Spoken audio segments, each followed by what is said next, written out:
Hello and welcome to Virtues of Peace. My name is Hope Elizabeth May, and I'm joined by Michael Buzzy and special guest Vanda Prošková, who's joining us from Prague, the Czech Republic, for the third week in a row. Thank you again for being here, Vanda. Thank you so much for having me for the third time. It's a pleasure.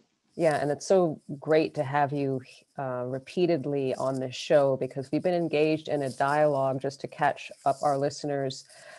We began with Vanda a couple of weeks ago talking about Bertha von Suttner. We talk about her often on this show, the first woman to win the Nobel Peace Prize. She inspired Nobel to create the Peace Prize, and she won that in 1905. And Vanda is very busy and engaged in activities aimed at educating her fellow citizens in the Czech Republic about Bertha because Bertha was born in Prague. So that began our dialogue. And then last week, Vanda also works on youth engagement in the anti-nuclear issue. And we were talking about her work with one of the organizations that she works with called Youth Fusion last week. And just about the NGO activity surrounding the nuclear disarmament movement. And today is a very special day because we are on the eve of the historic ratification of the Treaty for the Prohibition of Nuclear Weapons. It enters into force tomorrow, January 22nd, 2021. And we are here to talk about some of the meat of the treaty, some of the articles, as well as some of the language in the preamble, which lays out the letter and spirit of the treaty. So we began to talk about the treaty last week, and we encourage you to listen to our other shows. We also have been talking about the treaty well before this month. So back in August, I think we talked about, and we have a number of shows on the Treaty for the Prohibition of Nuclear Weapons. So just a brief review. Tomorrow, the Treaty for the Prohibition of Nuclear Weapons enters into force. And if you're not clear as to what that means, it basically means becomes effective. So a number of states have signed this treaty. And when 50 states signed it, the treaty was to go into effect 90 days after the 50th ratification. So that 90-day mark is tomorrow. And so the treaty does take effect tomorrow for the states who have signed it. And I think Vanda is going to talk about what that really means for international law. But let's just begin with the preamble of the Treaty for the Prohibition of Nuclear Weapons. You can download the text of the treaty on our show resources page at virtuesofpeace.com. And we encourage you to read the treaty. It does require quite a bit of study and discussion, and that's why we're here today. So we're beginning with the preamble, and Vanda, if you could just share a remark about the preamble that you think is important to highlight.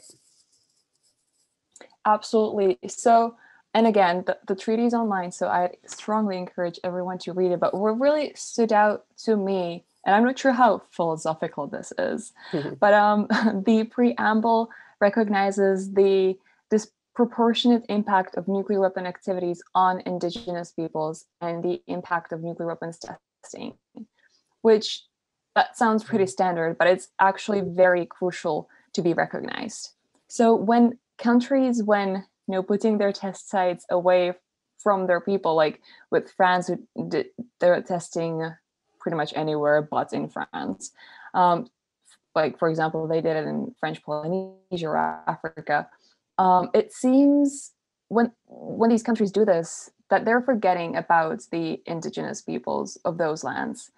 And there's so many examples of this. Like in Washington State in the US, the Hanford Nuclear Reservation has caused dramatic increases in cancer rates among local indigenous peoples. And it's just not just testing, it's also uranium mining. For example, in Australia, in the Olympic dams, that's one of the world's largest deposits of uranium. There, the miners completely ruined the lands of the Aboriginals that took care of the lands for so long. And a similar story in the Sahara Desert, where France conducted above ground nuclear tests, but actually never released any information on the contamination or on the people affected. And my brain is just not comprehending how this is even possible. And then, the list just goes on. China mines uranium at a sacred site in Tibet. So there is a huge environmental aspects of nuclear weapons, not only to humans, which we've also talked about last week, but also to nature. And there is also a huge cultural impact on the indigenous peoples, which we don't really talk about enough and not know a lot about. Even within the field of nuclear disarmament, we don't talk enough about nuclear colonialism when indigenous tribes have to move from their homelands because of nuclear testings. So what really stood out in the preamble was precisely this, just recognizing that this is an issue and that's something that needs to be further promoted and talked about. I think that was one of the biggest things for me. Yeah, thanks so much for that. And actually, I'm pretty sure, if memory serves, when we first began talking about the TPNW, like back in maybe October on this show, we did all look at the language in the preamble, and I pointed out a very similar clause to yours in that show, and I'll just briefly mention it, and then we'll go on to Michael's observation about the preamble. But there's also a disproportionate impact on women and girls, and that's also recognized in the preamble, and that was new to me, and that's why I was not aware of that. And as you're saying, Vanda, we just, when we're talking about nuclear disarmament, we don't talk about how even the testing disproportionately impacts certain groups of people, as well as women and girls. And so that's language also in the preamble. I just want to draw attention to that. Michael, go ahead with your language from the preamble. Thank you. And thank you, Vanda. The section of the preamble that talked about the disproportionate effects of nuclear weapons on indigenous people, that was also one that strongly resonated with me as well. Yeah, the section of the preamble that I selected reads as follows. Concern by the slow pace of nuclear disarmament, the continued reliance on nuclear weapons in military and security concepts, doctrines, and policies, and the waste of economic and human resources on programs for the production, maintenance, and modernization of nuclear weapons. Wow, that is definitely a lot. One of the reasons why this section of the preamble resonated with me so strongly is that and one of the reasons I feel that the Treaty on the Prohibition of Nuclear Weapons is so profound is that it attaches these specific value judgments to the whole concept of having nuclear weapons, that it is a waste of economic and human resources, that to put something so constructive and so beautiful, such as the human intellect and the human prowess, into something that can do so much harm and so much destruction to people and the planet as a whole, just seems completely contradictory to what could be done if those efforts were diverted to something more constructive and more beneficial for the whole of humanity. So that was one of the reasons why this section of the preamble really resonated with me. And then also it talks about how that the concept of using nuclear weapons, at least is speaking as an individual from the United States, it is so heavily built into most Americans' understanding of what is required for world peace. Many individuals coming out of the Cold War age, they see it as it was a balance between we needed to have the same amount of nuclear weapons or more than the Soviet Union. So if anything, no side would then want to act first, because then it would be mutually assured destruction for either side, inevitably then the whole world as a whole. And that fostering an environment of international relations in the 21st century, I do not believe needs to be built around this concept of fear, this concept of annihilation, this concept of that we must dominate instead of working as a global community to better all of the problems we face in our current times. And I think this treaty does so much in absolutely changing the discourse and dialogue of what is possible, because I think many individuals in the United States are just not aware that there are other ways to go about fostering peace that does not involve deterrence. It can using more constructive methods such as dialogue, and using more constructive methods such as dialogue and mutual goals that will ensure all of humanity can advance together instead of just this cloud of fear that, the thing preventing us from annihilating the whole of the planet is knowing that the other side can do the same. And I just felt that it really made me come to understand all the more prowess about this treaty and just changing the very way in which individuals go about understanding and thinking about how the world can function in the 21st century. May I just add something on Please. this? Just as Michael is speaking, because you've cited from the treaty and it specifically says the slow pace of nuclear disarmament. And I think this is not something completely relevant to the treaty, but just hang on with us. I think it's also why we need to focus on the smaller steps in the whole disarmament process, like to promote no first use. So essentially a policy that would commit to not use nuclear weapons as a means of warfare unless the country is first attacked by an adversary using nuclear weapons. And a fun fact, well, it's not that fun, but up to now, only China recognizes this policy. And India, I think, maintains it with an exception for a response to chemical or biological attacks. But all of the other nuclear powers maintain policies that do permit first use. So implementing no first use policy would be a huge confidence building measure. And it'll make nuclear weapons so much more irrelevant. And this is sadly something that I'm missing. And I don't want to say I'm missing it in the treaty, but it's just in the general ICANN narrative. This is great that we have this treaty, but just to mention that there are other ways to get us at least a bit closer to the goal, and they shouldn't be neglected. But that's just something that just with the slow pace of nuclear disarmament popped into my mind. Yeah, I really appreciate that. And I'll just also add that this point that you made, Michael, about like this is not a way for us to sort of be with each other in the 21st century with policies that are undergirded by fear and annihilation and distrust and so forth. And again, Bertha von Suttner makes that exact point in 1899. And when she's talking about any kind of arms race philosophy or mentality, she says it's something like it's the morality of thieves and bandits. And we're creating an international order based on this sort of, quote, ethos of thieves and bandits. And this is no way to build an international order. And I also think the slow pace of nuclear disarmament, I think that's also a sort of nod to the regime, the non-proliferation treaty regime, which, really was not working from the point of view of non-nuclear weapon states. And we've talked about this on the show that the signatories to the non-proliferation treaty, the nuclear weapon states sort of, pledged to disarm their nuclear arsenals. And they were not doing that. And they were so not doing that the Marshall Islands, as we have discussed, filed a complaint in the International Court of Justice that was dismissed for technical reasons. But so I hope that it comes up in the show later, but just for now, like the non-proliferation treaty regime is being addressed in this treaty. Explicitly, it's mentioned, and I think it's this clause, the slow pace of nuclear disarmament. I believe the non-proliferation treaty entered into force in 1970.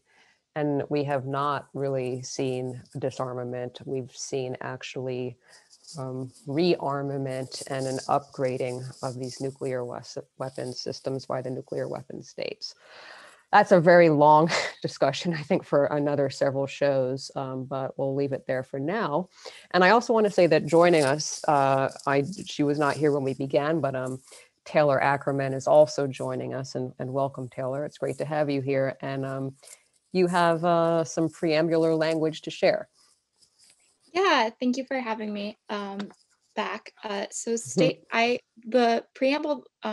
The preambular clause that I really stood out to me kind of goes along Michael's same points earlier about how it just seems so contrary to just sort of the idea of humanity and peace in general, and one of the purposes of the United Nations, the main purpose, is international peace and security.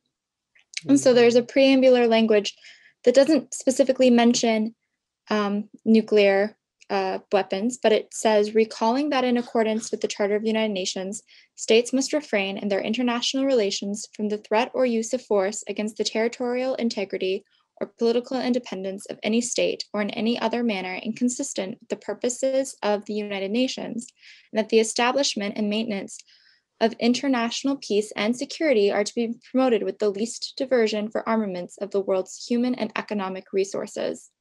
So for me, I mean, I'm just started taking my international humanitarian law class in law school, but to me, it seems shocking that in light of the Charter of the UN, that countries can even threaten through their possession of nuclear weapons, sort of nuclear war.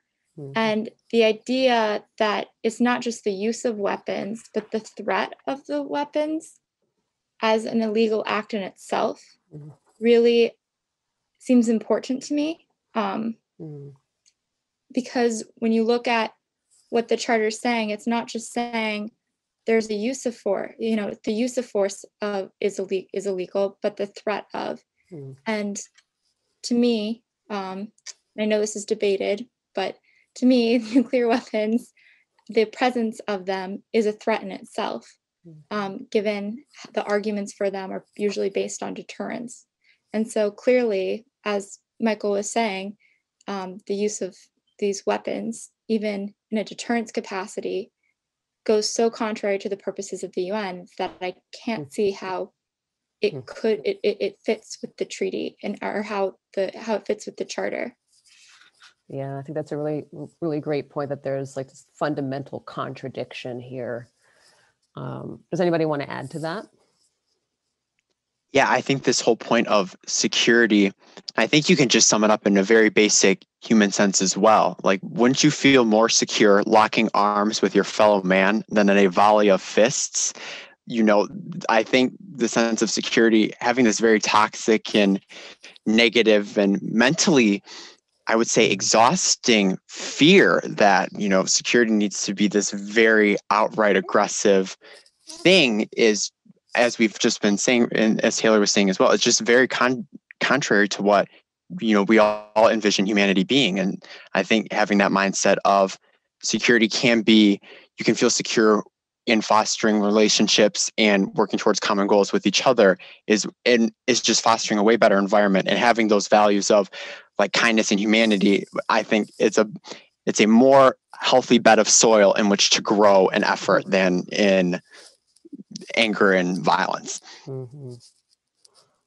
Yeah, I think I'm trying to be positive here. I'd like to believe that this is slowly changing, though, and just in light of the pandemic, just to see how our priorities have been shifting really from military security into human security.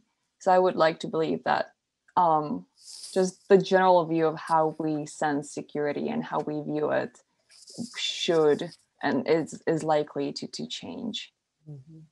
Yeah, and I think we made this point last week, and I'm going to say it again, that another contributing factor to our shifting view, or should I say evolving view of security, is the political empowerment of women. Having women have a political voice, both domestically and internationally, is changing the discourse about security as well. Awesome. My sentence from the preamble is as follows. Considering that any use of nuclear weapons would be contrary to the rules of international law applicable in armed conflict, in particular, the principles and rules of international humanitarian law. And I'm pretty sure, Vanda, you made this point last time that, you know, you talked about the 1996 International Court of Justice advisory opinion also has in that title the advisory opinion on the legality of the threat. There it is again, the threat or use of nuclear weapons. And in that opinion, the majority of the court said, look, the facts do matter. They do matter in a case that concerns the survival of a state. We're going to reserve judgment here. And to me, some of us have legal training that's a sort of like, this is a fact-driven inquiry, that it all depends on the circumstances. I just want to read like one quick sentence that the United States filed in the International Court of Justice opinion of 1996. So that's 25 years ago, that opinion. The United States, of course, took the position that these weapons are not inherently illegal.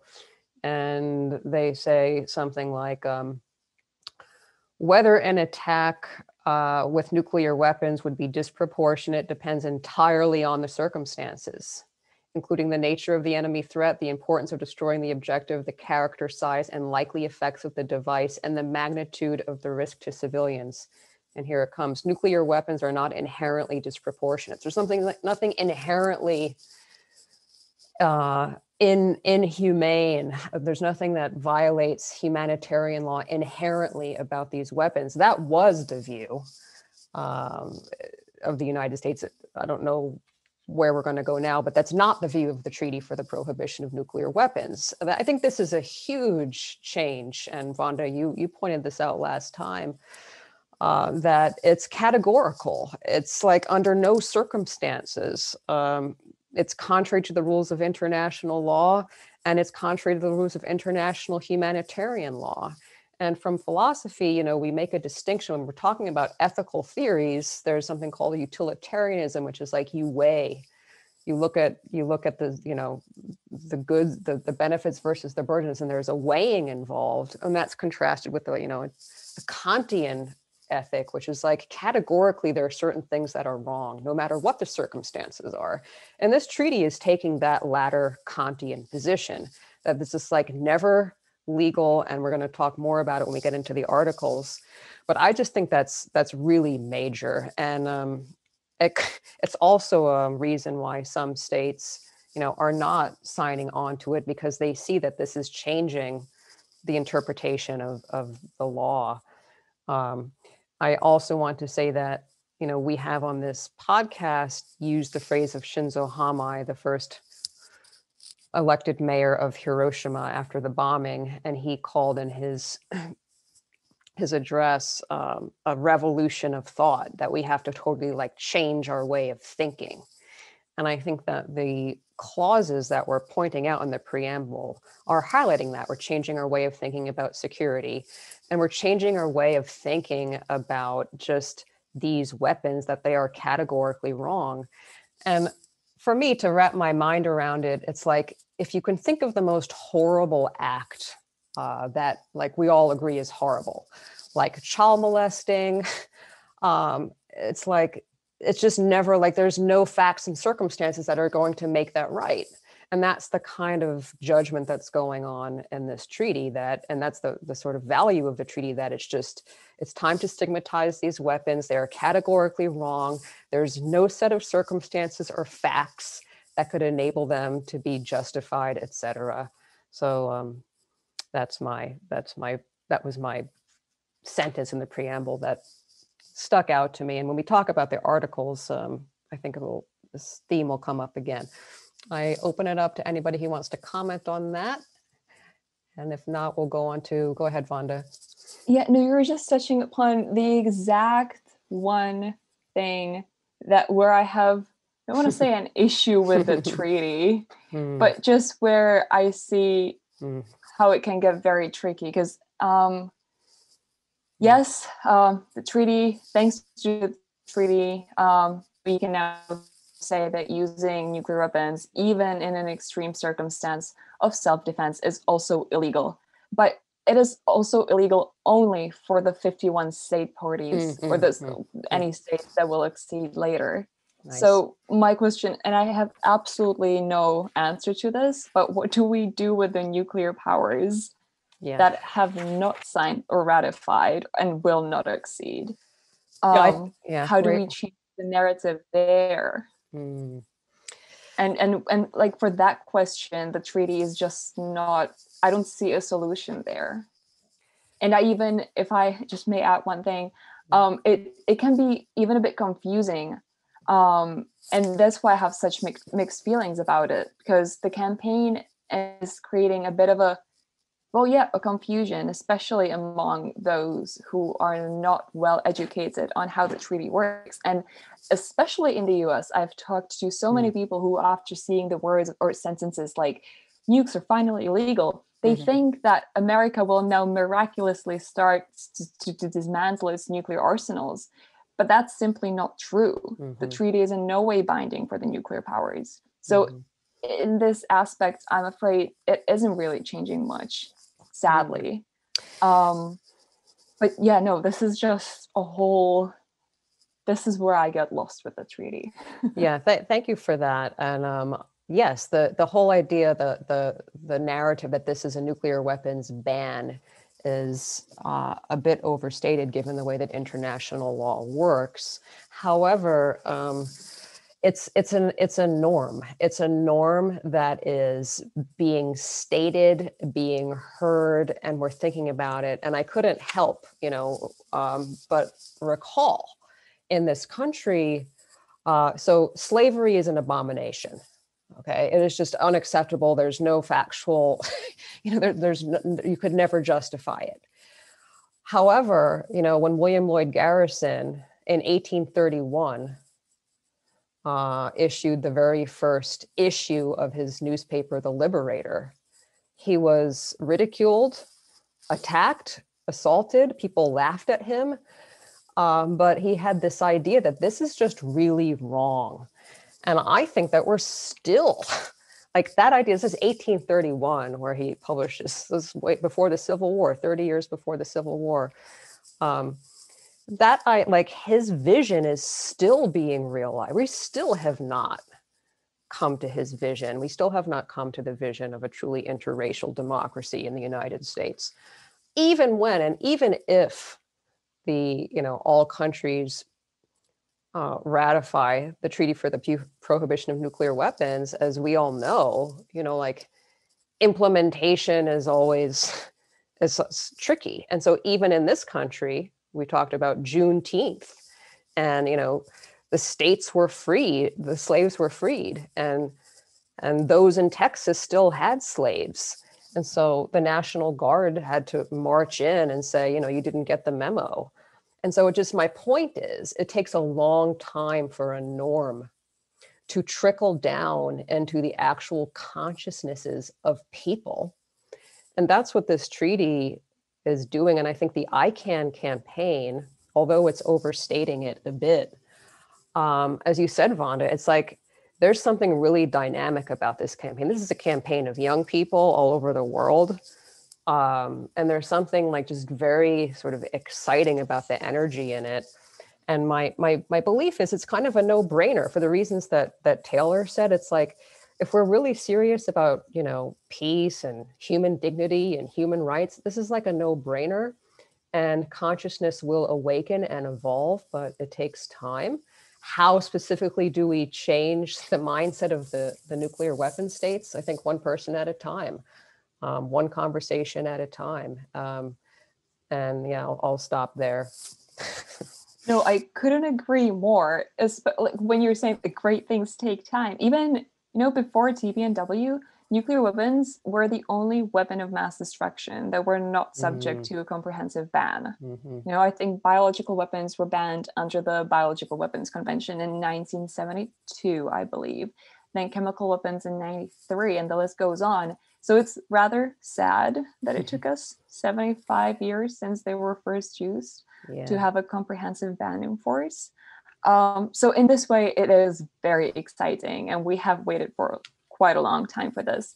And actually, really in the fall, when there was a bit of rise in the number of states ratifying, it was so great to just on social media, on Instagram, people celebrating the separate countries joining in and discussing the issue of nuclear weapons, even the people that would otherwise probably not really care. So you're absolutely right that ICANN is bringing a great level of awareness to the issue. And you are absolutely right that it is changing the narrative, which is amazing. I'm grateful for that. Yeah, and this point that like nuclear weapons are the only weapon of mass destruction to not be banned. I mean, that right there sort of defies logic. And as we've discussed, the early Hague peace conferences, they're banning poisoned arrows and exploding bullets, and that was a sort of shocker to me. Like, why are we banning those weapons, which seem like not as horrible as nuclear weapons? And so it just, that fact itself also, cries for logic. And again, it's like people aren't aware of it. But I think when people do become aware of these facts about the legality of nuclear weapons, about how they actually work, it's just like a no-brainer. But it takes time because, as we've said, a lot of people don't ever think about this at all. And yeah, ICANN is changing that very much. So anybody else on this point?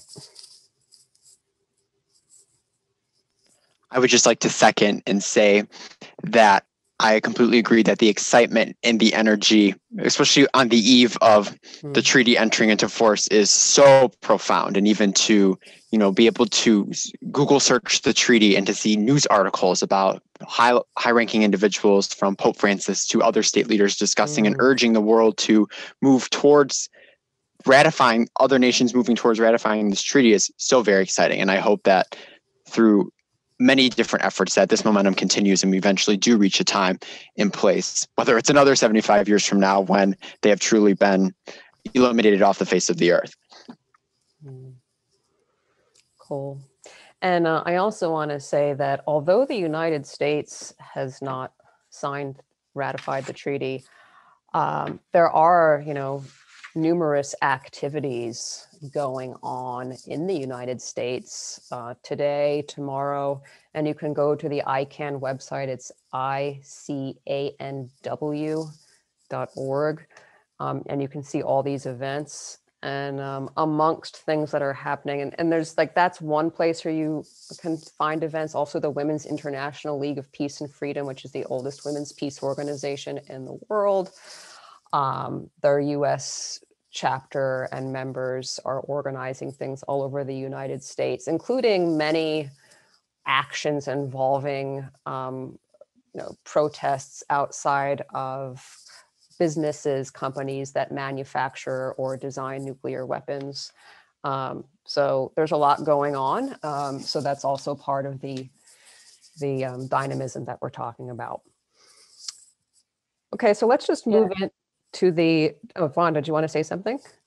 No, sorry, just there's even small events happening in the Czech Republic, which also hasn't signed or ratified. And as a NATO country, I doubt that it will. But even here, there's a petition going around and people are recognizing what's going on. Yeah, that's just very exciting.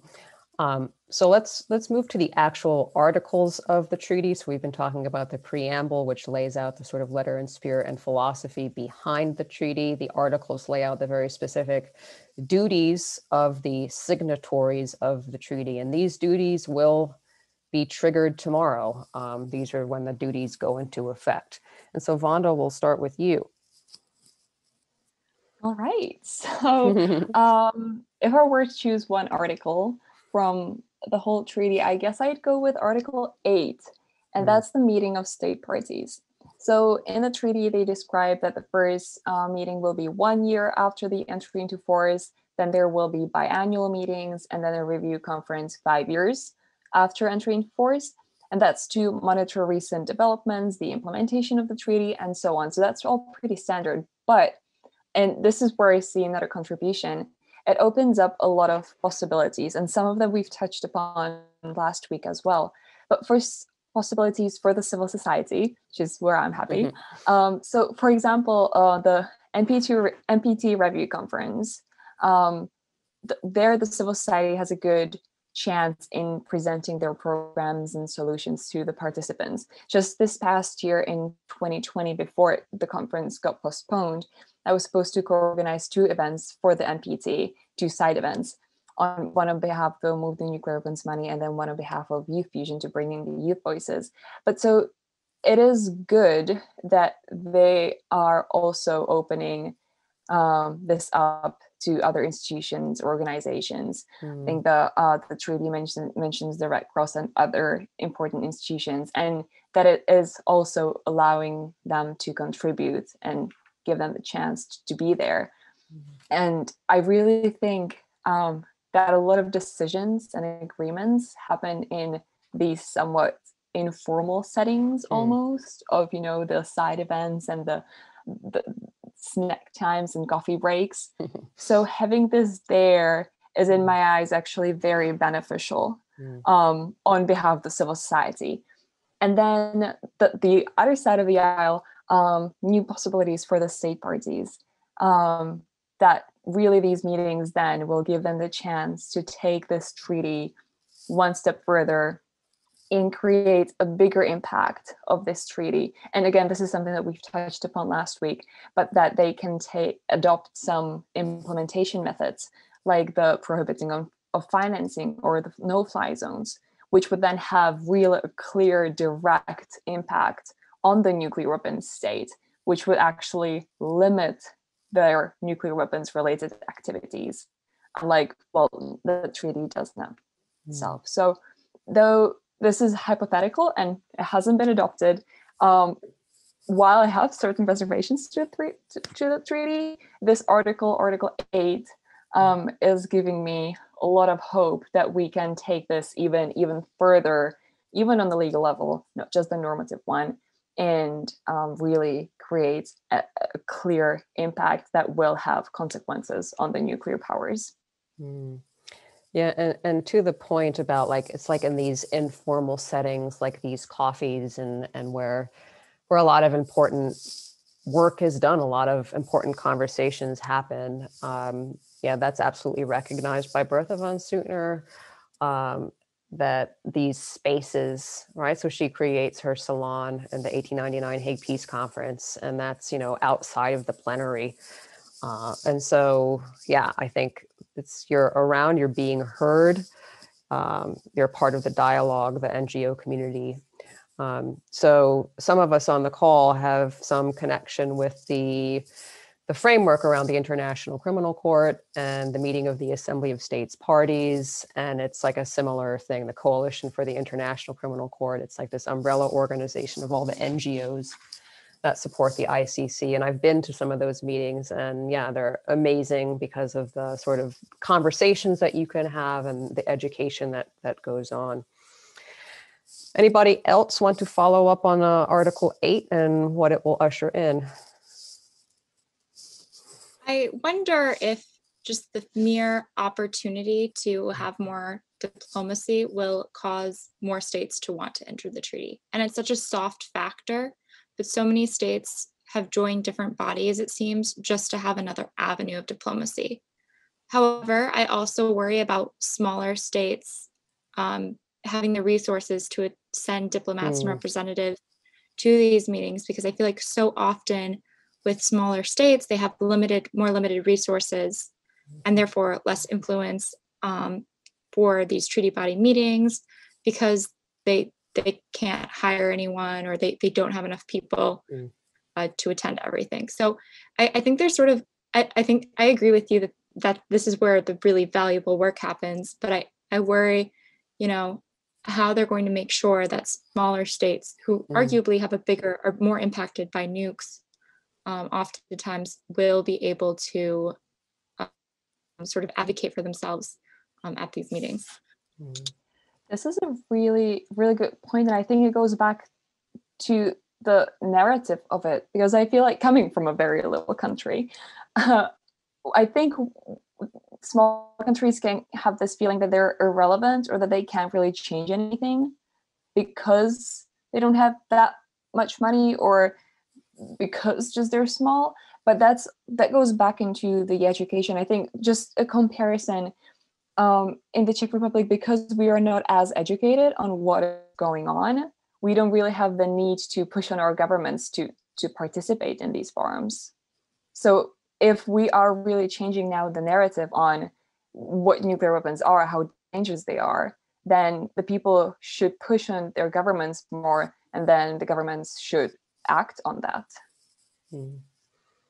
Cool. And I just want to add also that this distinction in governance, that, you know, some states are like have a democratic process and some states are more autocratic. That fact has been seized on by the United States as one of their arguments against the TPNW, that actually, like, because not every state is democratic and because the people don't have the say in every state, and in particular talking about Russia and China, this is a reason not to sign on to the TPNW. And in fact, it's very dangerous. Conversation for another day.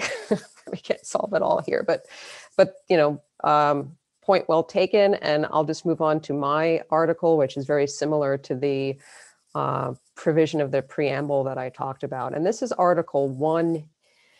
And Article 1, like the sort of heading of it is prohibitions. And there's a number of subsections to it. And I'm focused on subsection E. So 1E, which says each state party undertakes never under any circumstances to assist, encourage, or induce in any way anyone to engage in any activity prohibited by a state party under this treaty. And then earlier in that prohibition article, they talk about you cannot develop, you cannot test, you cannot produce, you cannot manufacture, otherwise acquire, possess, or stockpile. So as I said before, when I was talking about the preamble, this is like never, never, ever, ever.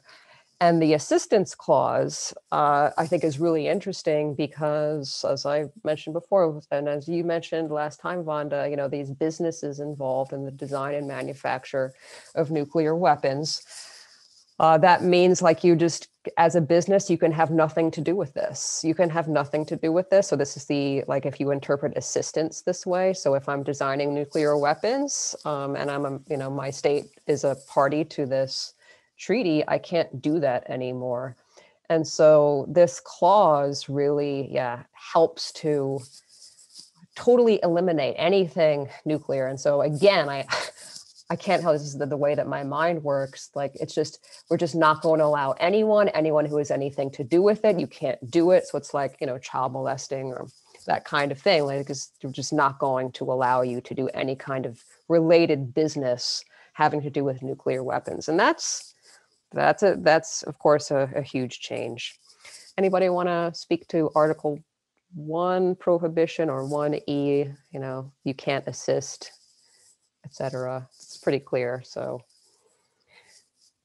okay, so Michael, you have Article 6, I believe. Yes, Article 6's heading is victim assistance and environmental remediation. And in the treaty itself, this is a very small article. It is 2 points outlining how nations, and Vanda and I kind of had a discussion about this during the last show in the context of Kazakhstan, of where does nation responsibility lie when your nation was affected and you've signed on to this treaty, but the nation that perpetrated the nuclear testing against you and has caused all the harm to the environment, where does that responsibility lie if they then haven't signed on to it? But I would say the reason I picked Article 6 is because I believe it helps that the TPNW also in this article recognizes that, and it is also touched on in the preamble as well, that the other major cause facing our time is the climate crisis. And the nuclear issue is also a climate issue. And because these weapons have the capability of literally poisoning the earth and all the inhabitants and life that exists in areas where these bombs go off. And through my various discussions with individuals within the environmental realm, we have been able to draw a lot of parallels between the nuclear issue and the environmental issue. That many people, when they first think of the nuclear issue, they view it as a purely political. It exists purely in the political realm, that it is one that involves international diplomacy and domestic politics to get anything done. And that is where it remains, that it's just like the national governments deciding amongst each other how this will end up going. But I think as I think Vanda had made this point in a couple shows ago, that you can find your niche in the nuclear issue. If you're into environmental stuff, there is a place for you here. If you're into the political stuff, there's a place for you here. If you're into community building, there's a place for you in this issue. So the sheer broadness of it, I think, also speaks to the urgency that is needed to disarm them, just from the sheer amount of destruction that can be caused by having these weapons. And I think on the flip side, the environmental issue is in the climate crisis is also more than just a purely reduce, reuse, recycle ordeal. It is one that involves community sustainability, community development. How do we go about fostering a world in which we as people can live together in a way that is sustainable and in harmony with the world around us? And having nukes is contradictory to that end. And so by having Article 6, which touches on, which I think is a really important point from the two places that we've touched on before that had testing conducted, the Marshall Islands and Kazakhstan and various other places in the world, as Vanda said today, the French Polynesia and places in Africa that the French used for testing, that the nuclear issue encompasses and resides within the realm of the climate crisis. And I think to properly address the climate crisis, you need to address the nuclear issue. And to properly address the nuclear issue as well is to also address the environmental issue. And that was, I think, a very important parallel to draw, that work is then being made in this realm as well. And Vanda, I mean, Youth Fusion does work to really highlight that connection. Is that correct? Yeah, absolutely. I feel like we're with Michael on the same page here, that it's all so interconnected. In fact, yesterday or 2 days ago, we held this international forum, and there was this quote that went, "Climate change is a slow-moving nuclear weapon," which that's so true and so sad. But no, it's so key to recognize these connections. And going back to the Sustainable Development Goals recognized by the UN, the motto is to leave no one behind. So we really shouldn't be leaving any indigenous people, but also to leave none of the goals behind. So again, like, you can't, precisely as Michael said, you cannot just think about the climate and forget about nuclear weapons, because they're harming the environment so greatly. Yeah, this is this is for a whole nother talk. Yeah, let's do it at some point. Cool. Anybody else on the environment connection? So Taylor, you have Article 7, I believe. Yes. And the specific clause 6 that I want to talk about, actually addresses state party duties for the purposes of victim assistance and environmental remediation to affected state parties. And there are several interesting things about this clause. So it says, without prejudice to any other duty or obligation that it may have under international law, a state party that has used or tested nuclear weapons or any other nuclear explosive devices shall have a responsibility to provide adequate assistance to affected state parties for the purpose of victim assistance and environmental remediation. And the first thing that really sticks out to me is the idea that there's a duty, and it comes right after Article 6, which Michael just discussed. And it sort of reminded me of if there's a right, there is a duty. And there's also consequences to these nuclear explosive devices and nuclear weapons. So although the state party, the US isn't a state party, and we don't really have this hold on nuclear powers with the treaty, hopefully, as we discussed earlier, this becomes sort of a normative framework, and it can help be used by advocates to sort of say, well, states have duties, right, to the victims of their nuclear weapons programs. And I also think the word victim to me really emphasizes the human element of these crimes. It's not really a crime against the states. I mean, it is a crime against the states, but it's also a crime against the people within the states. And so I know victim assistance is often collective, but to me, it really emphasized, like, this clause, that what states are doing has consequences for people, and that states need to, own up to those consequences and provide assistance to states to be able to ensure that their their victims and their environment are, not, or basically remedy the problems that they have created. Yeah, and this treaty, I think ICANN began working on this treaty in 2007. Okay. And at that time, there was like there's a shift in the discourse about nuclear weapons, and the focus was on, as you're pointing out with like this word victim, the focus was on the humanitarian, that's the language, the humanitarian consequences of these weapons and the disproportionate impact, the indiscriminate nature of the weapons, etc. And that's a sort of philosophical shift on these weapons. And I think that the article that you're talking about and your sort of gloss on it is underscoring that this is really about human beings, also about the environment, as we've been saying, and that if we focus on the impact to actual human beings, it's sort of a no-brainer that we have to get rid of these things. Anybody else on that point? Yeah, I just quickly like to commend South Africa as the only country that built its own nuclear arsenal and then dismantled it, for really standing up and cleaning up its own messes. That's absolutely phenomenal in my eyes, and they've ratified. So I just wanted to mention this year, and I know we've mentioned it last week as well. But here. Thank you, South Africa, for leading the way. Yeah. All right, so and also just go ahead. Just showing that it is possible to get rid of its own nuclear arsenal, dismantle it, and then try to move on now. It's a really great example. And again, I don't think we talk about that enough. No, we don't. So it's I can't remember if it was on this show that this point was made, but it's expanding our moral imagination, right? That when we see South Africa do such a thing, that sort of shows us what's possible, and that affects how we can imagine ourselves, etc.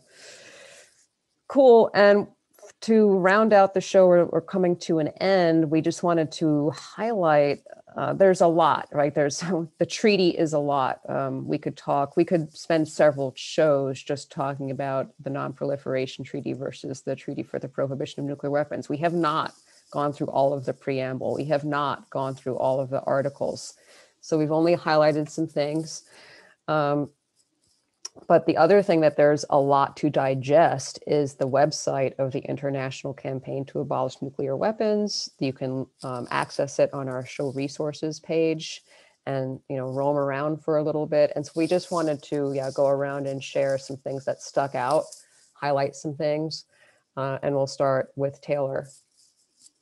So there's a briefing on the website on emerging technologies and nuclear weapon risks, and it's not that long, but it highlights some very concerning points about why we really need non-proliferation and the risk of nuclear weapons in light of sort of new developments and new reliance on artificial intelligence and machinery in the nuclear weapon space. And so I had always conceived of the problems with technology and nuclear weapons to being, hacks or whatnot. But as we have begun to rely, and as different military programs rely more and more on artificial intelligence, we start to rely as humans more and more on these technologies to make our decisions. And fortunately, we've been in a case where humans have been involved in, sort of nuclear weapon decision-making type things, because there is still some humanity that exists. But if we remove the human element, we have a problem. And one of the situations that this briefing describes is that there have been false positives, that humans have seen the machines saying, there's a nuclear weapon coming, to the United States, for example, and humans are like, this doesn't seem right. The machines are clearly saying that this is right, but I'm not going to, do the standard procedural response. basically preventing a potential nuclear catastrophe if, you then respond with a nuclear weapon because it says that this artificial intelligence is telling you. And as we've grown in technology, because we become more reliant, it's possible that human decision-making is going to become less and less relevant, and we'll be taking out the humanity in our nuclear, our decision-making about military, and in particular nuclear weapons, which when it comes to nuclear weapons would basically mean the end of the world potentially. So like it's almost, to me, it highlighted that it's necessary, even more so than in the past, just because we're more at risk due to an accident, even the more that we've taken humans out of it. Yeah, and I did link on their show resources page the chilling film about one of these mistakes. It's called The Man Who Saved the World, and you can watch that. It's on YouTube for free. And it's a true story in the 80s, how a Russian who had designed the system realized that he was using his, as you're talking about, Taylor, his like humanity, and he's not following the protocol, and he's going with his intuition and not obeying protocol. And it's a chilling story. So check out the film. It's a nice way to privately celebrate the entry into force of the treaty tomorrow. So there it is for you on the show resources page. Anybody else want to speak about that, like the reliance on automation and AI? And Vanda? Just a quick comment on the movie. I'm a big fan, and we've actually done a couple of screenings with Youth Fusion and Prague Vision and other organizations. The saddest part from the whole story for me is that after that happened, after he legitimately saved the world, he got kicked out of the army, and he spent the rest of his life pretty much alone and without any recognition whatsoever. So just the fact that he did this amazing thing and it wasn't recognized, and they were angry at him for doing that, basically, for not following the orders, even though he proved that the orders were wrong and that the system was wrong. That just shows how crazy the system was/is ? Yeah, it's a really good film. I think it was made by a Danish filmmaker, but anyway, check it out. It's on our show resources page, and yes, it is a sad story. Saying like a similar thing happened to Oppenheimer, who designed the nuclear weapon. He started to speak out against it, and he was ostracized by the U.S. government. So Michael, go ahead with what's interesting about the ICANN website to you. Yeah, and then thank you all for talking about like the Stanislav Petrov story. I think if anything really exemplifies and personifies the absolute madness of nuclear weapons, that it literally came down to one individual who I think you could rightly say saved the world from utter annihilation, it would be that incident. So no, definitely go check it out. But yes, for me, what my favorite, or one of the parts of the ICANN website, which I thought all of it was absolutely amazing, and I would encourage anyone interested in finding maybe an entry point into this issue in which to educate yourself, or you just want to learn more, to go check out the ICANN website. There's a lot of really great resources and information on there. But one of my favorite sections of the website was the one that highlighted the 9 nuclear nations, and this is a point that we have, I think, reiterated in the series before, but as we have also said before, it takes multiple passes to truly come to understand something.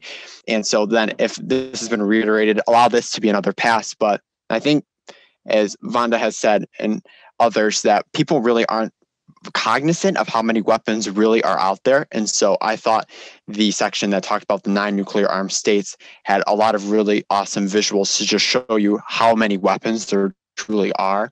And according to the ICANN website, there's 13,400 warheads in the world.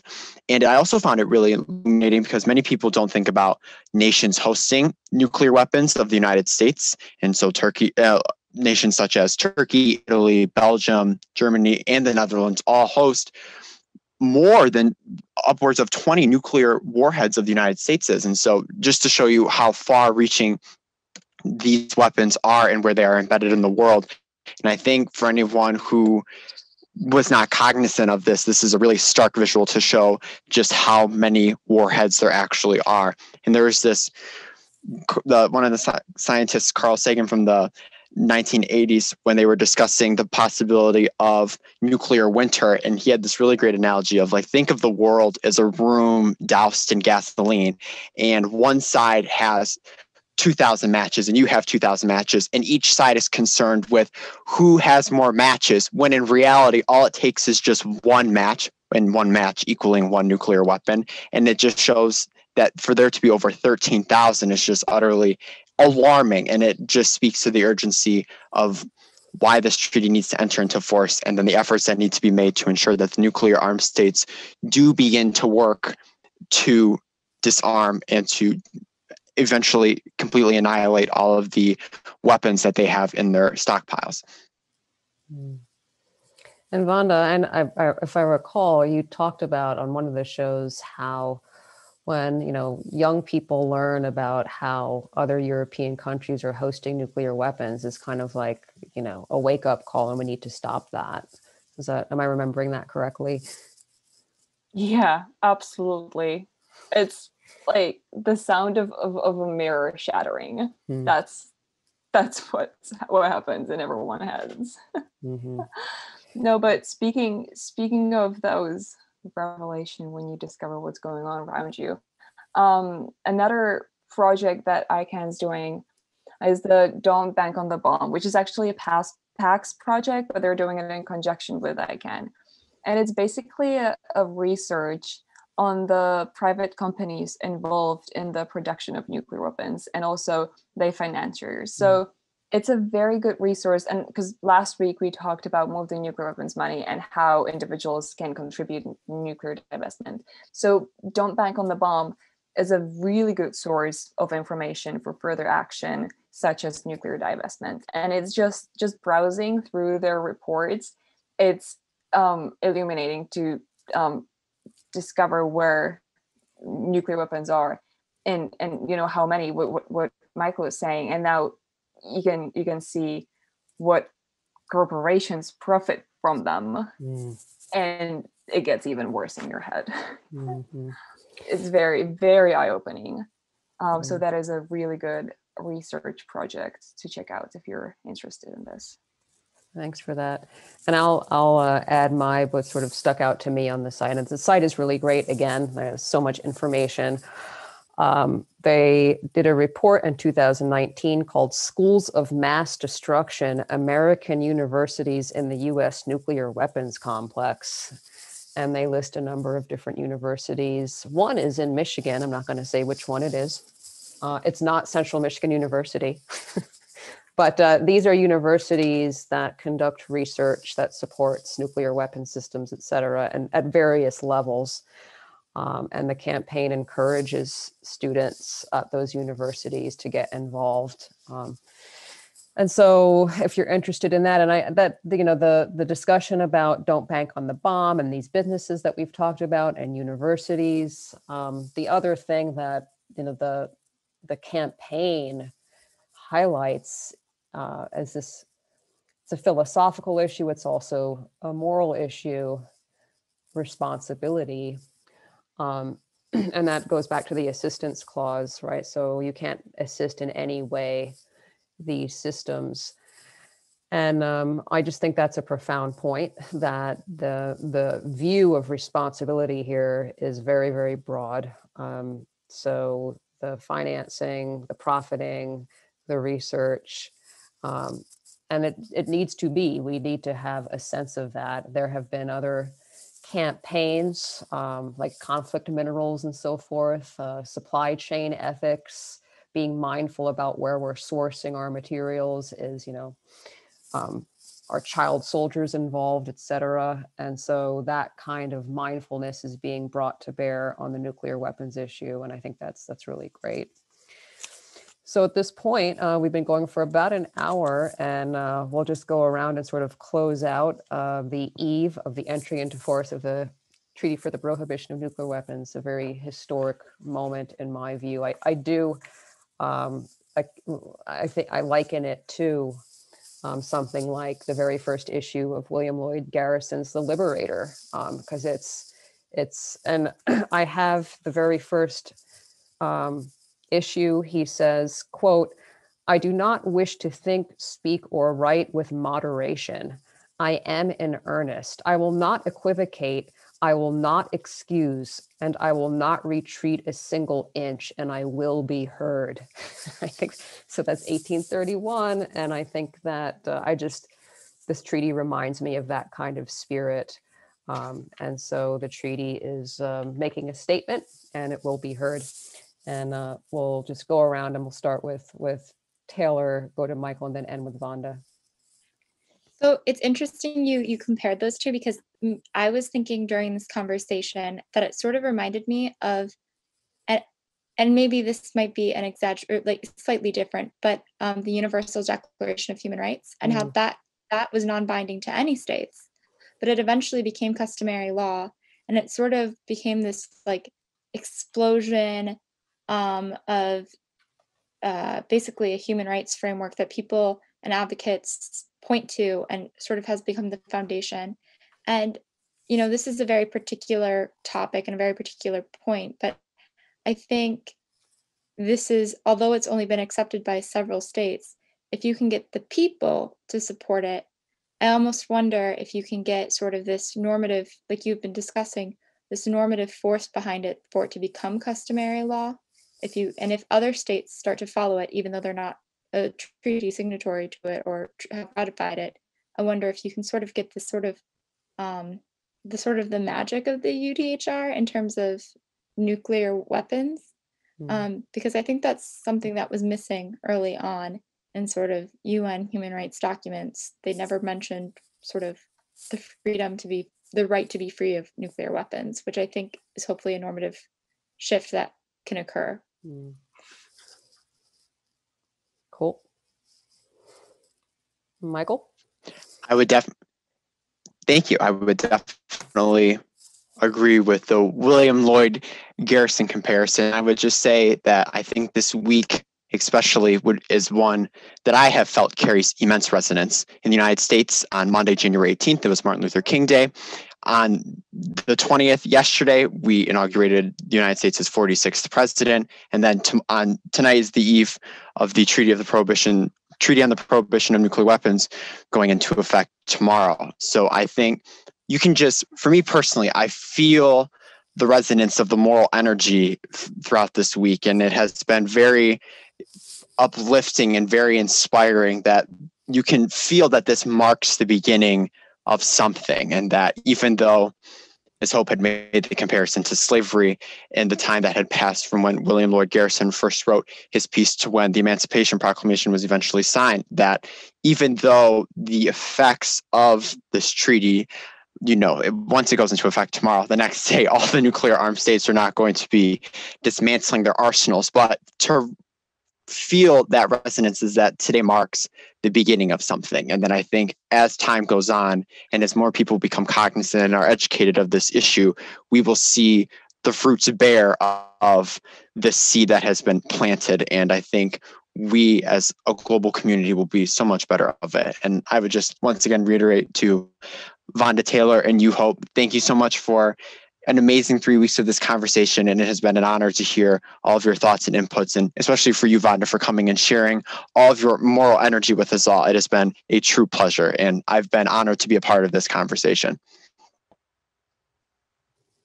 Coming on last, it's very hard to follow up. No, but I would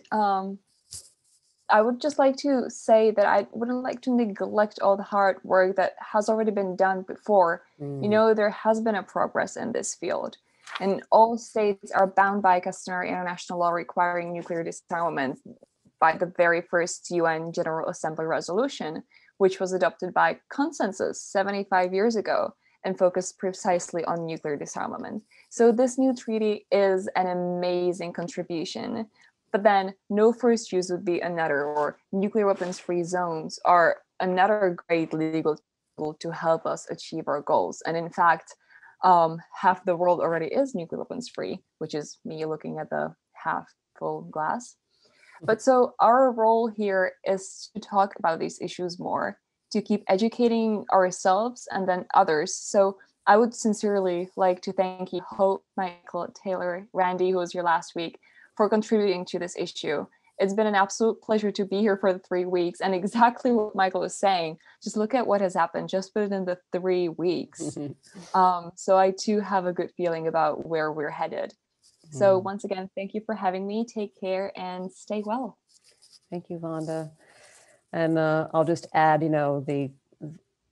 what happens in a week is a lot, but also what happens in 190 years is a lot. And, William Lloyd Garrison, 1831, he says, I will be heard. I would say even up till today, we're still dealing with the effects of slavery and racism and inequality. It's 190 years later. It's been 100 years since women have been enfranchised in the United States with a political voice. And so that's also adding to the speed at which we're seeing these more humane measures. And so to all of you, Vanda, Taylor, Michael, and Randy, who sadly cannot join us today, it's always a pleasure to speak with you, to dialogue with you, and to learn from you. Socrates said, the greatest good of man is daily to converse about virtue. That was actually our slogan for Ethics Talk, the first iteration of this podcast series that we began over 10 years ago. And so there's something very much gained in dialogue about meaningful and important things with others. So we will be back soon. You've been listening to Virtues of Peace. Please take a moment sometime tomorrow to further educate yourselves about the treaty, the ICANN campaign, etc. Check out our show resources page at virtuesofpeace.com. Thank you and good evening. Bye-bye.